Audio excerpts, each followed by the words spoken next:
which brings us to the book. First of all, let's remember a little bit the period of the second half of the 19th century and the beginning of the 20th, which was a kind of almost Elysian neoliberal. Obviously, that's not a term that could be applied without anachronism back then, but it wasn't. It was a free trading, increasing prosperity all over the place, obviously unequal, but nonetheless remarkable progress. And people were becoming kind of utopian about this kind of sense that this is the future. This is progress, science, technology, the intermingling of peoples, the unification of the world. This was ongoing. How was it just an accident that suddenly came to a screeching halt? It was no accident. And in fact, when I started working on this book, I knew it was going to be a book about anti-globalism after World War I. But I realized pretty quickly that it would have been a mistake to sort of create this picture of a globalist paradise before the First World War where there had been no signs of trouble. So anti-globalism didn't spring out of nowhere in 1914 or 1918.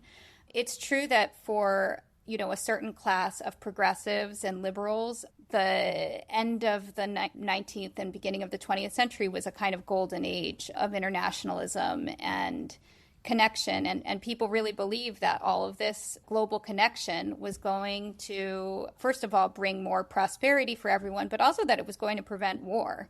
That, if you're interconnected with your neighbors or with trading partners around the world, you have a lot more to lose if you end up in a conflict with them.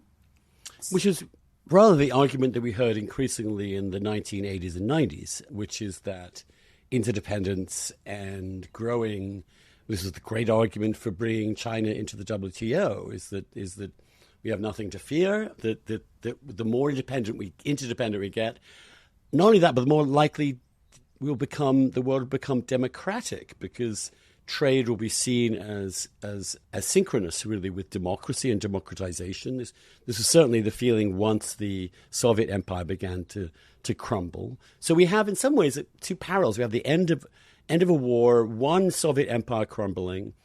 In 1918, you have the Austro-Hungarian Empire completely crumbled, essentially, and reconstituted. So you have both the war breaking out, which, of course, then would mean obvious, massive, sudden deglobalization because countries become enemies. But it was actually more drastic than I realized, that the cutting off of trade between these countries. Tell us a little bit about that during the war and immediately thereafter.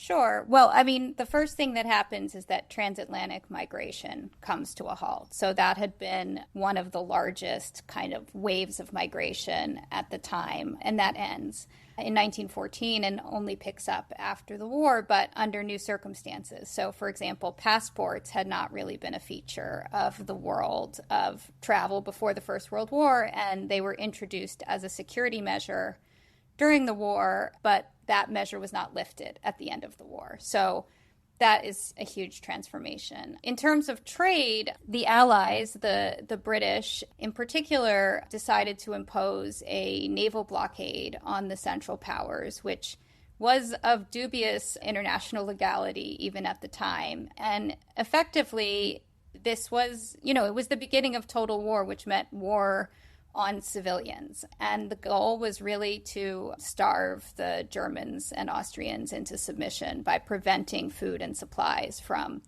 getting to those populations. And Germany in particular was extremely dependent on trade for food by that point. It was a rapidly industrializing economy that was no longer able to produce enough food to feed its population. So it did have an immediate effect. Austria-Hungary is a little different. But it's true of these industrializing countries that large numbers of people left the land and went to the cities, and so and then they began to import, obviously, food from their imperial conquests and also from regular trade with places like the U.S. and so on and so forth. But we were never taught in English history that we blockaded food from Central Europe. In other words, that we were starving them. And from your book, it seems that was a huge, really one of the most important factors of the war and the post-war, because they didn't really relax much immediately after the war either. And so because they wanted, after the Treaty of Versailles, they wanted to keep the pressure up on to agree to these. So you had large numbers of people starving because they needed imports, which of course made them feel like, well, in the future, we better make sure we have food at home. Yeah. I mean, I should say that historians still debate the impact, the actual impact of the blockade in terms of how many people starved, how many people died, how crucial it was in the Allied victory.